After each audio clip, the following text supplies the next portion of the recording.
Hi, and welcome to another episode of Hackers, Misadventures in Scale Modeling. Today, I'm going to start looking at early jet fighters at the end of World War II. Now, my plan is to look at the German ones, look at the Japanese ones, and then look at a couple of American ones. Now, I'm doing this because it was mentioned in my other video about German aircraft in Japanese service, and they mentioned the 262 and a couple of others. So I thought it'd be a switch from the early days of some of the manufacturers to the early days of the jet fighters. And it's a change of pace. So let's see what we got here. Now this is from the site called Down the Rabbit Hole. The gentleman narrating is obviously from India, but he has some pretty good research here. So let's see what he has to say, and then we'll do a list of model aircraft that are available that we can build. Okay? So I have my coffee, so let's rock and roll on this. The Nazi Germany had one of the most unique and bizarre aircrafts during the World War II. Some of them were so far ahead in their concept design that the engineering of that time was limited to achieve their target. Germans were also among the pioneers in creating the world's first operational jets in history. A game-changing aircraft was unveiled in June of 1944, altering the course of history. The Messerschmitt Me-262 became the world's first operational jet fighter, tasked with shielding Germany from a swarm of Allied heavy bombers. The 262 appeared unstoppable to bomber crews and their escort fighter pilots, hardly visible before unleashing its devastating 30 mm guns. But this revolutionary jet fighter was too little too late for the Germany during the World War II. Today we will look at the Germany's operational jet aircrafts, some of which flew before the war had even started. The Heinkel HE-280. The Heinkel HE-280 was an early turbojet power fighter aircraft designed and produced by the German aircraft manufacturer Heinkel. It was the first jet fighter to fly in the world. The HE-280 was built on Hans von Ohayen revolutionary gas turbine propulsion and the Ernest Heinkel's work on the HE-178, the world's first jet-powered aircraft. After the HE-178 was received with indifference by the RLM, the German Reich Aviation Ministry, Heinkel decided to begin development on a jet fighter in the late 1939. A pair of turbojets were placed in the mid-wing location to provide more thrust. It also had an unusual tricycle undercarriage at the time, but the fuselage was rather standard. The first prototype aircraft was constructed in the summer of 1940, but it was unable to proceed with the powered test flights owing to development issues with the proposed engine, the HES-8. As a result, it was originally flown as a glider until appropriate engines were ready 6 months later. The absence of state funding slowed engine development, delaying work on the HE-280. Yet, it is claimed that the fighter may have been operational earlier than the competing Messerschmitt Me-262 and provided certain advantages over it. On 22nd of December 1942, during a mock dogfight in front of RLM officials, the HE-280 demonstrated its vastly superior speed over the piston-powered Focke-Wulf 190. Shortly after, the RLM decided to order 20 pre-production test aircraft to precede a batch of 300 production standard aircraft. However, engine development remained a stumbling block for the HE-280 program. During 1942, the RLM directed Heinkel to discontinue work on the HES-8 and HES-30 in order to concentrate on the HES-011. Because the HES-011 was not expected to be ready for some time, Heinkel chose the competing BMW 003 engine, which was also delayed. As a result, the second HE-280 prototype was built with Yonkers Jumo 004s. Work on Now, Heinkel's first jet engine was similar to Whittle's engine. So, but the engines that they chose was an inline turbo engine, which the BMW 003 and the Jumo 004 were the ancestors of all our modern jet fighter engines. So they were more complicated, but there was, from what I understand, there were more, how can I put this? They were able to advance the designs more than the other one. The other one is kind of limited to how much you can advance it by, because the original Hinkle and Whittle engines were built this way, where the inline turbo engines were built this way. So you could build a thin fuselage for the engines versus where you had to go this way, where you had to end up with bigger fuselage. That's what, from I understand.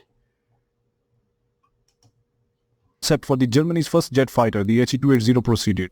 The first prototype, built in 1942, was outfitted with Argus AS-014 pulse jets, which predated turbojets and were simpler design. To generate thrust, air is combined with fuel and fired at the rate of 45 pulse per second, hence the name pulse jet. The HE-280 was a low-cost, easy-to-manufacture aircraft that froze up during testing, leading to the loss of the prototype. The pilot was ejected off of the plane in the world's first ejection seat, making him the first pilot in the history to do so. The Air Ministry bought 20 pre-production versions in the 1943, followed by 300 combat aircraft, although Messerschmitt emerged as a rival. On March 17, 1943, Erhard Milch, Inspector General of the Luftwaffe, directed that the development on the HE-280 be diverted to other projects. The cancellation was caused by a mix of technical and political issues. The Me-262's comparable function was undoubtedly crucial in the decision. As a result, only the 9 test aircraft were ever completed, and the HE-280 never achieved operational status or saw actual combat. The Messerschmitt Me-262. The Messerschmitt competitor designed the Me-262 first flew on July 18, 1942, and featured a very similar shape to the HE-280, a long, narrow fuselage with twin underwing BMW jets. The jets were originally positioned at the wing roots, but due to technical concerns with the Heinkel designs, it was decided to relocate them beneath the wings to make... Now, according to what I read, because it was a tail dragger for these engines, the thrust from the engines were going to the ground, which negated any thrust to the engine. And to get the jet airborne, the original test pilots had to tap on the wheel brakes to get it to the tail to flip up, so the thrust would then push the aircraft into the air. Then they decided, because they needed to put a tricycle landing gear under it, and then that solved the problem. Then all the thrust was used to push the aircraft in the air instead of wasting it on the ground. Switching and repairing them easier. This will turn out to be an excellent decision because the BMW jets were hefty. The wings were swept at 18.5 degrees to try to push the center of the gravity backward as much as feasible. By postponing the effects of compressibility on the wing surfaces, this nearly accidental design adjustment would allow the 262 to perform far better at high speeds. Much effort was extended to attempting to combine these BMW power plants. Nevertheless, they did not function. It took a considerable time for the engines to even reach the Messerschmitt design team. When they were used, they had a horrible habit of flaming out, putting both the pilot and the aircraft in danger. On its maiden flight in July 1942, the BMW engines were not even used in the 262, which were instead outfitted with the Yonkers design, the Jumo 004. It was quickly decided to forgo the BMW jets entirely and concentrate on converting the 262 to utilize these Yonkers engines in the future. as they were slightly more dependable. Heinkel came to the same conclusion when he fitted Jumo engines to the HE280. When it became evident that the HES-8 will not be ready soon, the 280 flew satisfactorily with the Jumo installed, although they were substantially heavier than the engines meant for the aircraft. As a result, performance suffered, particularly when compared to the 262, which was built for the ground up to accommodate these larger engines. The Heinkel 280 was cancelled in the March 1943 in favor of the ME262, which was a more superior design. Pressure grew on the 262 program, which was getting more dependable at this stage, with some younger engines managing to run for 50 to 100 hours before requiring repair. This was a significant improvement over having to be adjusted after every flight, and it appeared that the aircraft was almost ready for production. However, the 004A engine, which can run for 100 hours, could not be mass-produced since it required an excessive amount of sophisticated strategic materials to be built, which also caused problems with the engine itself because they didn't have the right metallurgy for the fan blades in the compressor blades in the engine. The pilots had to, when they were taking off, they couldn't just jam the throttle forward like we can do today. They had to delicately ease up the power until it came to full power and took off. And it was the same in the air. Even though it's in the air now, they just couldn't jam the thing forward for quick getaway. They had to ease up on it a little bit. Even at that, though, I read in Chuck Yeager's biography that when he first ran into the 262, their Mustangs were at full throttle. They were going as fast as they can. And they were slowly catching up with the 262 planes that they were chasing.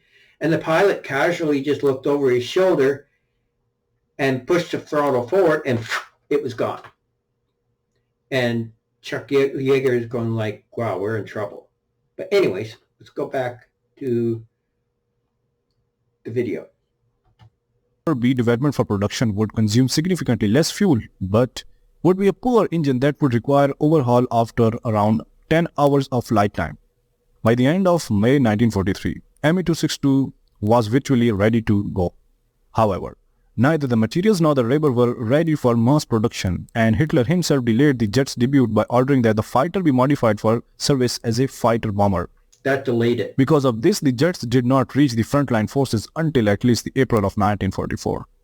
These production aircrafts, known as the ME262A1 or Schwabel or Swallows in English, were quite remarkable, recording their first kills in the June of 1944.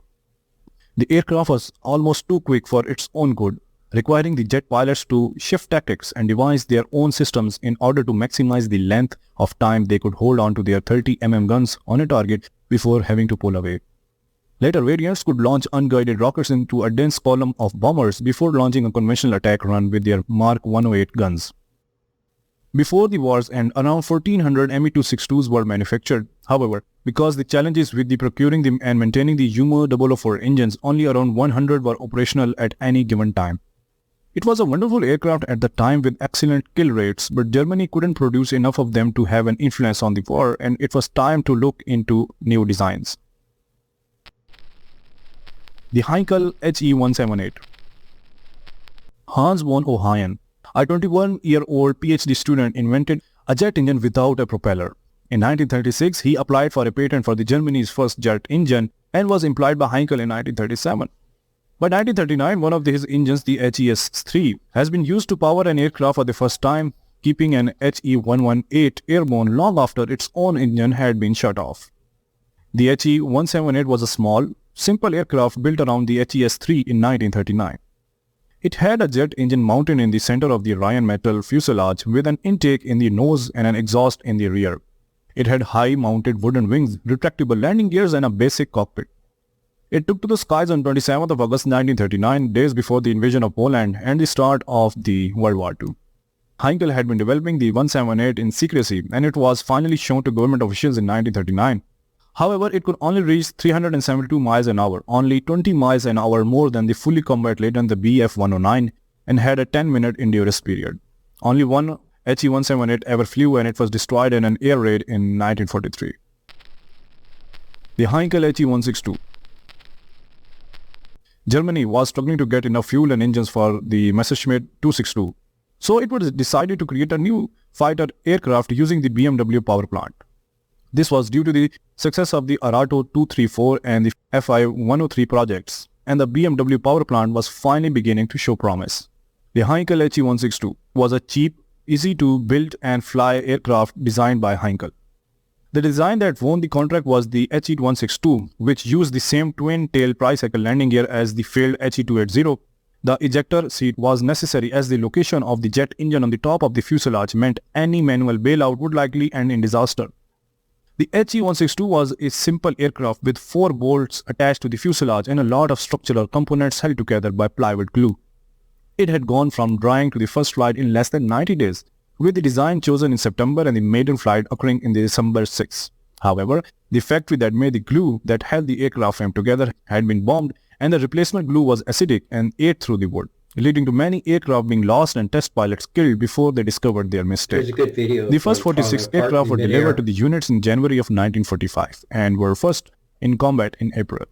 However, the unit lost 13 aircraft and 10 pilots, with only 2 of them being shot down. The original plan of putting Hitler's youth pilot in the aircraft was not successful. The remaining planes were lost due to the structural problems, flights, and the perilous dead-taking landings. Due to Germany's unconditional surrender a month after they entered service, the BMW engines ran out of gasoline, and HE-162 could only stay aloft for 30 minutes, implying that the unit would not have a chance to deploy the aircraft effectively. The Arado AR-234. The Air Ministry issued a need for the jet-powered recon aircraft in 1940, and the Arado responded with their E-370. The Air Ministry decided to buy 2 prototypes of the Arado AR-234, which would first test fly in the June of 1943. The 234 was bigger than the Heinkel HE-280 or the Messerschmitt Me-262 and used the same engine configuration, a BMW jet under each wing. These would shortly be replaced by the Umo 004, just as they were on the Me-262. The design of the Arado was simple, with high mounted wings and a cylinder fuselage with a T-shaped tail. To save weight and increase speed, the Arado would take off from a wheeled trolley, which would be jettisoned as it lifted off the runway. On landing, the AR-234 would use 3 skids, one under the fuselage and one under each engine set. Landing a jet aircraft with no ability to brake was a unique experience. The Arado AR-234B will be redesigned with a retractable landing gear and external bomb mounting points, allowing it to be used as the first jet bomber. It will enter service in the summer of 1944, conducting high-speed reconnaissance flights over France and the UK. The bomber variant will arrive a few months later, and it will see combat against the Allied units during the Battle of the Bulge. The Arado AR-234 attempted to destroy the Ludendorff Bridge at Reimark in March of 1945, losing a large number of jets in the process. Just over 200 Arado 234 were completed, with very few actually seeing service due to the rate of attrition on the Umo engines. The C series of the AR-234 would see the aircraft mount for BMW engines instead, but this came too late in the war to change anything. The Horton This is the interesting HO-229. one I like. The Horton HO-229 was a prototype flying-wing fighter bomber that first flew in February of 1945. It was created in response to the 1943 3x1000 demand for the aircraft capable of carrying 1,000-kilogram bombs over a distance of 1,000 kilometers at the speed of 1,000 kilometers per hour. The Horton brothers, both Bf-109 fighter pilots themselves, had already developed a flying wing design and submitted it for 3x1000 criteria. The Umo 004 engines that powered the 262 had the potential to reach the 1,000 km per hour requirement, but were not fuel efficient. The Horton bombers built the first 2 prototypes of the aircraft, with the That one V-1 still being exists. It's in an the Smithsonian unpowered right now. glider and the V-2 being the first to fly under its own power. The V-3 prototype was built by the Gotha, which were to take over testing and manufacturing of the rest of the prototype. The Gotha GO229 was a more mature design, adapted for mass production and revised intake engines and Umo 004 engines. It never flew, with the airframe being captured by the Allies in the late stages of the production.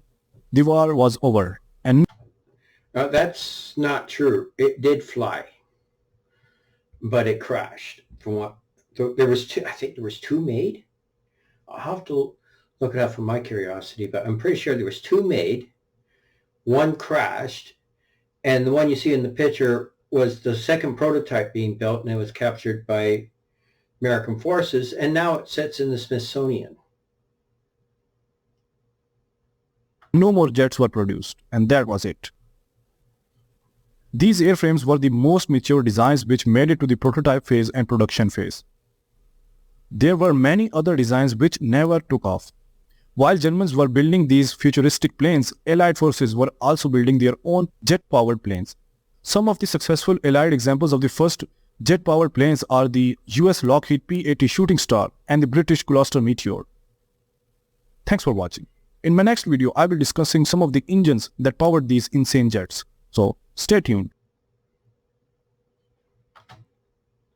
Well, that was interesting. Now, when I was researching this, I found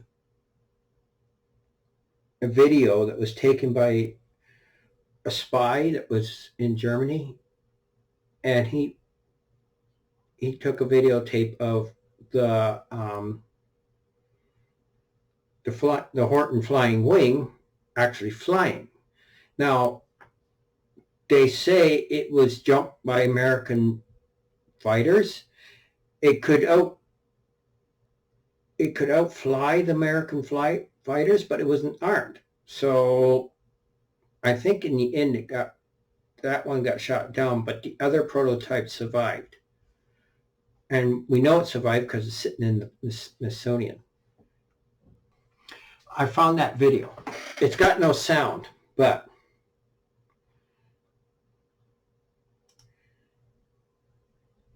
I'll have to move my thing here. I'll put it up in the top corner.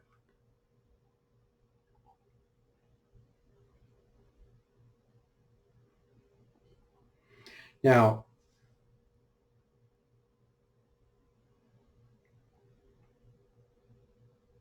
it does look like the Horton Flying Wing. Now, whether it was the glider or the actual jet fighter, I don't know, but it seems to me that seeing how it's flying around in that, it looks like it's the jet version.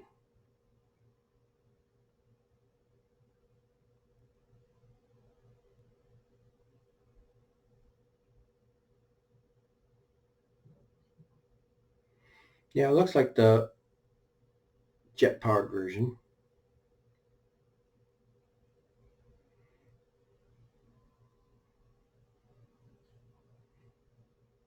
Looks like it.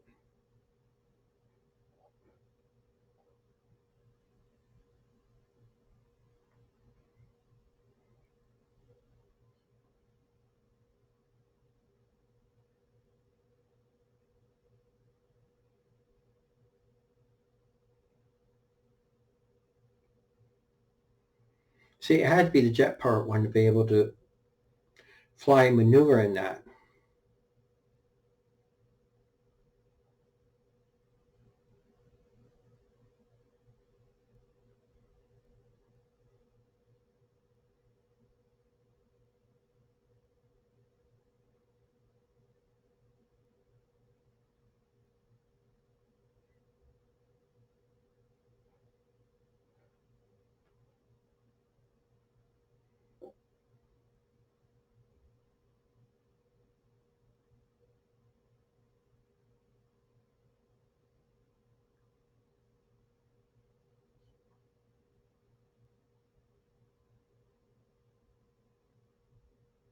So there was the proof right there. So let's go on to the models that are available. Okay, so the kits that we have for the various aircraft is let's see here. Okay, For kits in 1/72nd scale for the Hinkle 180 178, we have the Special Hobbies kit, which is the only aircraft that's in 1/72nd scale that I can find. In 1/48 scale, yeah, of course, again, there's the Hobbycraft. Is the, not Hobbycraft, the Special Hobbies kit. Now, in 32nd scale, believe it or not, Planet Hobbies did one. So those are the only three kits I could find in that scale. As for the Hinkle 280, there's only a couple of kits. The Hama kit, which I could find in 72nd scale. And there's the RS models in 72nd scale of the V3.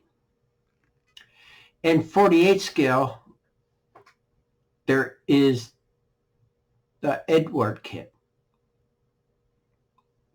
Now, as for the Hinkle 162,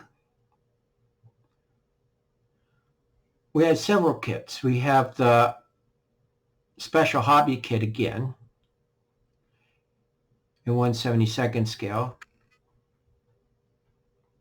If you really want to get exotic with your Hinkle 162, there's always the AC model kits that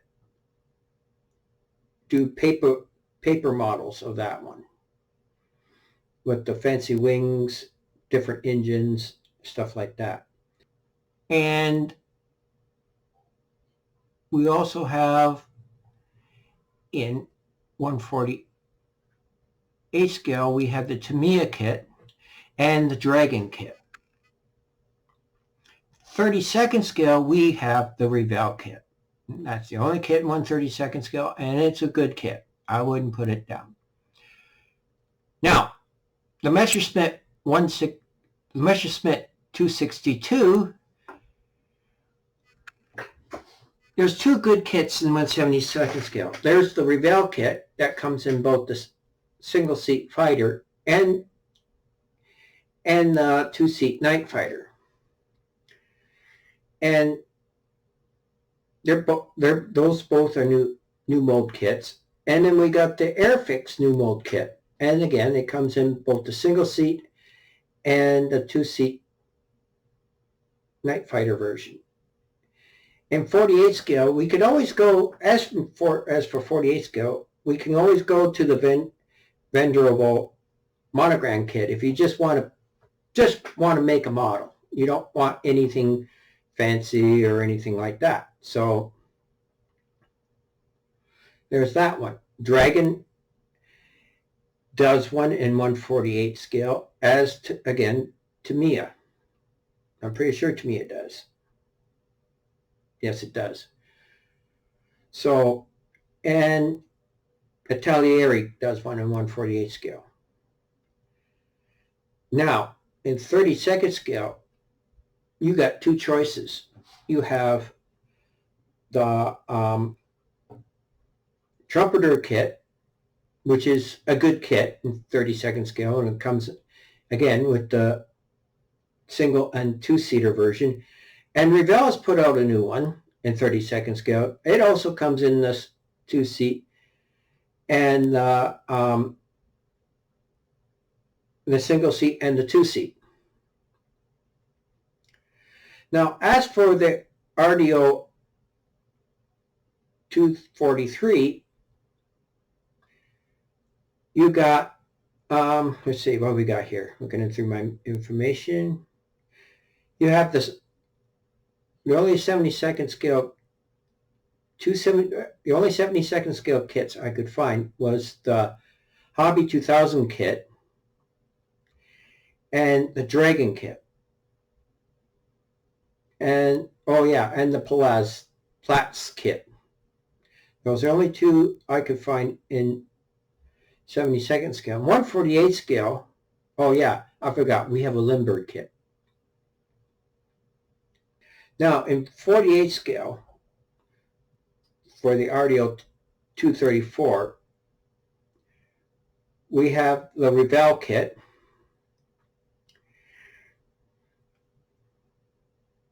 and we have the Hasegawa kit. I'm thinking, oh yeah, sorry, and the Monogram kit, if you want to just do a straight up easy kit. Now, I believe that the Revell kit and the Dragon kit are one and the same, but don't quote me on it. It could be the Hasegawa kit and the Revell kit, but I'm not too sure. Or they've done the Monogram kit. They got three choices there. I know they've repackaged in their own brand all three kits. As in 32nd scale, the only one you can get is the Fly Models kit, which I hear is very good. It doesn't come with engines, but it has a nice interior. Now, I've known people who have gotten spare Jumo 004 engines from Messerschmitt 262 and put into it. So it's all possible. Now, as for the Horton Flying Wing, we got a couple of kits there. Let's see what we got here. I'm looking through my information. Now, a really nice kit in 72nd scale is the Revell kit. It builds into a very nice kit. I made one, but it's long since gone. In 48 scale, again, it's the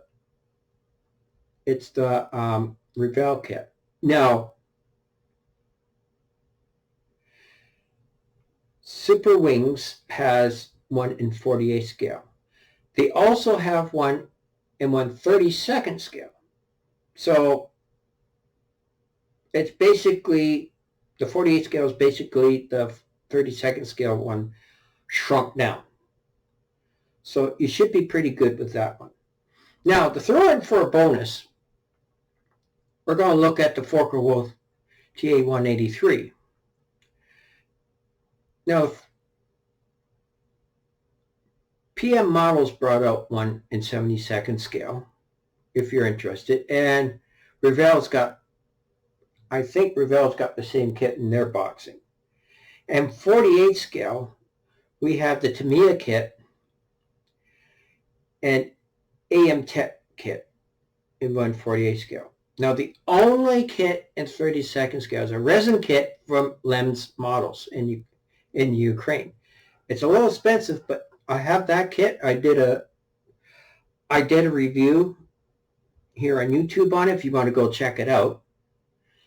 But it will build into a nice model. It might take a little work, but it will build a nice model. And they gave you everything that you need for it. Okay, so just as an add-on, I forgot to throw on this video, is that another German jet fighter that almost came to being was the Messerschmitt P1101. Now, it did get further than the TA-153, the TA-183, but it was too late for the war. And then this particular one was supposedly a swing wing aircraft, which after the war, Bell used to create the X5, which led to things like the F-14, the F-111, and many other aircraft with swing wing technology. So, sorry, getting a bit of a cold here. So the only the only models you can get of this kit in 1/72nd scale is the Dragon kit. Now, I have no idea what the quality of that kit's like. I plan to get one and do a review and actually build it. But Hama did one too. In 48 scale, I can find only RS models that does one. In 1/32 scale, again, the only company in its resin is Lem Kits. They make a resin one that you can make the wings work on it too. So that's it. And you notice I'm wearing my Christmas hat. So if I got a couple videos I can do during the month of December, but in case you miss out, Merry Christmas and have a Happy New Year. Well, I hope you enjoyed that video, and please remember to subscribe to my channel and punch that like button. You also can donate to my channel through my PayPal, which is on the main page of my channel, and you also can donate through Patreon. So, as always, every build is an adventure, so go make it awesome, and we'll see you again later, and you have a good day. Goodbye.